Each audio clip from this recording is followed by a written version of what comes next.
ഇനി നമ്മൾ പോകുന്ന തുഞ്ചൻ പറമ്പിലേക്കാണ്. സമീർ ബിൻ കരീം വിവരങ്ങളുമായി. സമീർ, MT വാസുദേവൻ നായർ ഇല്ലാത്ത ആദ്യ വിദ്യാരംഭ ചടങ്ങാണ്. അദ്ദേഹമായിരുന്നു ഈ ട്രസ്റ്റിന്റെ ചെയർമാൻ എന്ന് നമുക്കറിയാം. എങ്ങനെയാണ് അവിടെ ചടങ്ങുകളൊക്കെ നടക്കുന്നത്? വിശദാംശങ്ങൾ.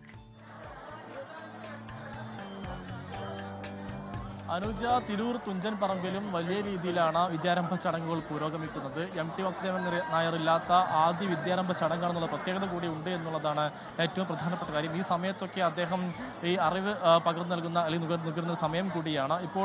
ഞാനിപ്പോൾ നിൽക്കുന്നത് ഈ സരസ്വതി മണ്ഡപത്തിലാണ്. ഇവിടെ നിരവധിയായിട്ടുള്ള കുട്ടികളെ നമുക്ക് കാണാൻ കഴിയുന്നുണ്ട്. 40ഓളം ഈ സാഹിത്യകാരന്മാരടക്കമുള്ള ഗുരുക്കന്മാരാണ്, ആശാന്മാരാണ് ഇവിടെ ഉള്ളത് എന്നുള്ളതാണ്. മറ്റൊരു ഭാഗത്ത് ഈ കൃഷ്ണശില മണ്ഡപത്തിലും സമാനമായ രീതിയിൽ വിദ്യാരംഭ ചടങ്ങുകൾ നടക്കുന്നുണ്ട്. അവിടെ പാരമ്പര്യ എഴുത്തച്ഛന്മാരാണ് ഉള്ളത് എന്നുള്ളതാണ് പ്രധാനപ്പെട്ട കാര്യം. ഈ വലിയ തിരക്ക് രാവിലെ മുതൽ തന്നെ അനുഭവപ്പെടുന്നുണ്ട് എന്നുള്ളതാണ്.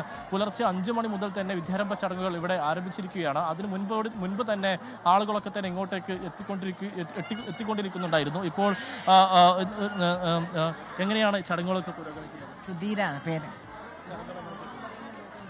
ഇത് ഞാൻ ഇവിടെ തുടങ്ങിയ, ഞാൻ എഴുത്തുകാരി ആയ മുതൽ ഞാൻ അരിയിൽ എഴുതാൻ, കുട്ടിയൊക്കെ ഹരിശ്രീ എഴുതാൻ വരുന്നുണ്ട്. പക്ഷെ അതൊരു ജീവിതത്തിൻ്റെ സുഹൃതമായിട്ടാണ് ഞാൻ കാണുന്നത്. MT ഇവിടെ ഇല്ല എന്നുള്ള MTൻ്റെ അഭാവമാണ് നമ്മുടെ ഹൃദയത്തിനെ ഭാരവത്താക്കുന്നത്.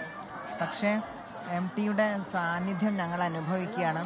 ഇവിടെ അഭൂതപൂർവമായ തിരക്കാണ് ഉള്ളത്. അപ്പം എല്ലാ വർഷവും അതെ, MT ഇല്ലാത്ത ആദ്യത്തെ വിദ്യാരംഭ ചടങ്ങ്. പക്ഷേ അദ്ദേഹത്തിന്റെ സാന്നിധ്യം അനുഭവിക്കുന്നുണ്ട് എന്ന് പറയുകയാണ്. സാഹിത്യകാരന്മാർ ഉൾപ്പെടെയുള്ളവർ അങ്ങോട്ടേക്ക് എഴുത്തിനിരുത്തൽ ചടങ്ങിന് വേണ്ടി എത്തുന്നുണ്ട്.